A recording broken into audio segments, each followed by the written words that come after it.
yung anong pangalan ng embroidery? QJJ po. QJJ Embroidery. Okay.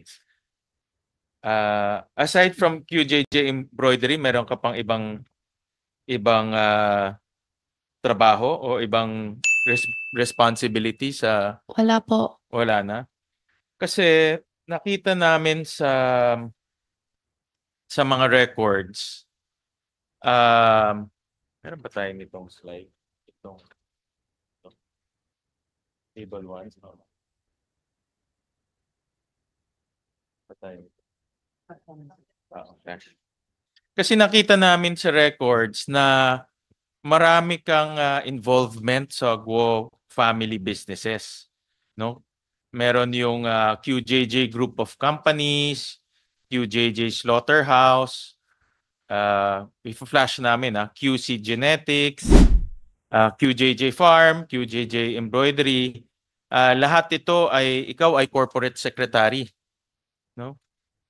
Meron kang equity participation, ibig sabihin naglagay ka ng pera dito, no? Alam mo ba kung anong trabaho ng corporate secretary? Hindi po. Hindi mo alam kung anong corporate secretary? Yan, ito yung mga kumpanya na related sa mga Guo. Yan. At lahat ito may pangalan ka diyan, no? At meron kang lahat meron, no? At merong naglagay ka rin ng pera diyan sa mga yung equity participation, yan yung pagmamay-ari mo doon sa mga kumpanya.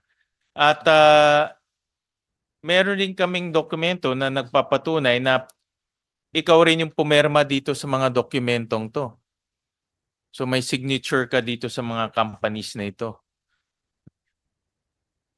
So kanina sabi mo nasa embroidery ka lang pero nakita Opo. namin dito hindi lang embroidery, marami kang korporasyon under your name. Pero ang trabaho ko lang embroidery po. Bakit merong mga ganito? Hindi ko po alam. Yan, merong sa embroidery, may farm. Diba? At ipa-flash rin namin yung pinirmahan mo as corporate secretary. So, ibig sabihin, may mga dokumento kang pinipirmahan. May PMA ako, pero hindi ko matandaan kung kailan, PMA ko. Ito yung mga, in fact, nakita namin na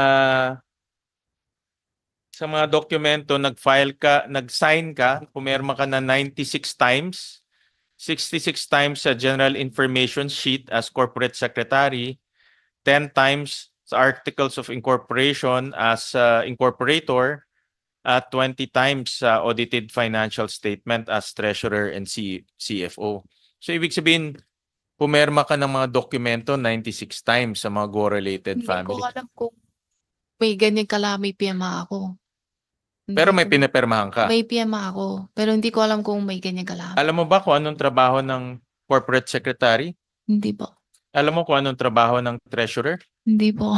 Bakit ka pumipirma kung hindi mo alam kung anong mga trabaho nito? Iiabot lang sa akin PMA, tapos PMA ko na po. Bakit mo naman pinipirmahan? Sabi nga kanina ni Senator Joel, itong perma na ito, katunayan, katibayan to na kasali ka sa mga activities ng Go-related families.